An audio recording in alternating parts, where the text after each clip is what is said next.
Buat kalian yang saat ini gagal bayar pinjol ya, mungkin akan merasa resah gitu, takut banget. Bukan hanya untuk kalian yang bingung apakah DC akan ke rumah, tapi juga teman-teman yang bekerja di sebuah perkantoran atau di sebuah tempat kerja. Mungkin teman-teman takut banget kalau nanti DC-nya datang ke tempat kerjaan, takut malu sama teman kerja, atau sampai takut kalau kehilangan pekerjaan, takut diketahui HRD, atasan dan sebagainya gitu, takut dipermalukan dan sebagainya. Eh di sini saya ada 3 cara ya kalau untuk kalian untuk menghadapi apabila DC datang ke kantor atau ke tempat kerjaan. Ada 3 trik yang mungkin kalian bisa lakuin nih kalau sampai-sampai benar-benar DC-nya itu datang ke tempat kerja. Yang pertama adalah sambut aja kedatangannya dengan baik.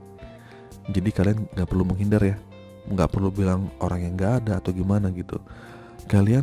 Kalau kalian menghindar, itu akan memperburuk situasi dan kondisi, malah makin gila. Dan nanti mungkin desanya bisa ngomong-ngomong ke yang lainnya, ke teman-teman kerjaan kamu, bahkan bisa sama teriak-teriak dan sebagainya.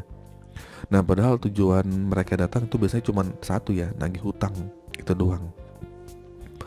Yang kedua adalah tanyakan setelah, maksudnya yang pertama saat mereka sudah datang, kita terima baik-baik. Langkah yang kedua adalah tanyakan surat-surat kelengkapan dari si DC itu. Tanya aja nggak apa-apa gitu kan. Ya walaupun biasanya suratnya berupa lembaran yang nggak jelas ya, printan tulisan tangan gitu. Walaupun kita tahu sebenarnya itu surat-surat yang apa sih, template gitu loh, yang nggak resmi gitu. Tapi apa salahnya sih kita nanya gitu. Atau biasanya ada DC, emang kalau saya kasih emang situ mau bayar gitu kan, ya bilang aja gitu kan, saya mau bayar apa nggak bayar bukan urusan situ gitu. Bilang juga kalau saya nggak bisa bayar emang kenapa, gitu aja. Ya udah, kalau emang nggak bisa bayar juga pasti DC-nya juga bingung juga kan, bilang ya abangnya mau bantuin aja. Pokoknya gitu ya.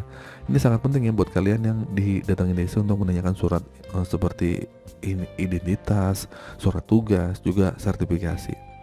Tapi saya yakin sih kadang DC-DC nggak ada yang menyertakan ini gitu.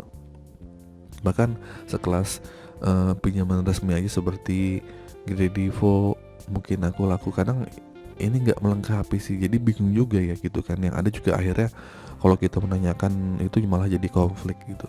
Tapi untuk menanyakan identitas ini sebenarnya hak kita ya gitu kan, itu sebuah hak. Kalau ada desa yang sampai marah-marah ya udah, berarti ini desanya abal-abal. Kalau sampai bilang bang orang itu nggak bisa ini apa namanya, nggak, desanya nggak mau nunjukin semuanya gitu, gimana ya terserah deh gitu kan.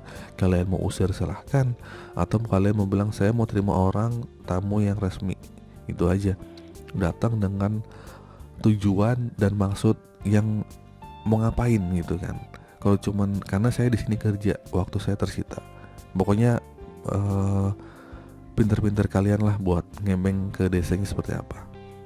Nah yang terakhir adalah kalau misalnya udah menjelaskan semua ya, mungkin satu sudah diajak masuk baik-baik, kedua tentang masalah surat-surat yang kelengkapan dari DC-nya, yang ketiga adalah yang terakhir jelaskan kondisi kalian. Jujur aja kalau misalnya kalian emang nggak bisa bayar, bilang aja. Tapi satu kuncinya, jangan pernah janji bayar, oke? Tapi ini jelasinnya dengan cara sopan, baik-baik ya. Mungkin nanti biasanya kan ya kalian kan tetap bekerja, ini gimana masa nggak ada uang, ya jelasin aja gitu. Kebutuhan saya bukan ini, saya bilang aja saya kelilit begini gitu kan sebagainya. Dan kalau di sini ngancam ya udah saya akan balik lagi, nggak apa-apa silakan. Mau balik ribuan kali 10 kali terserah, yang rugi juga dia kan, karena bolak-balik kan emang nggak pakai ongkos gitu kan. Jadi gini ya, jadi begini, asal tahu sebenarnya gagal bayar itu simple.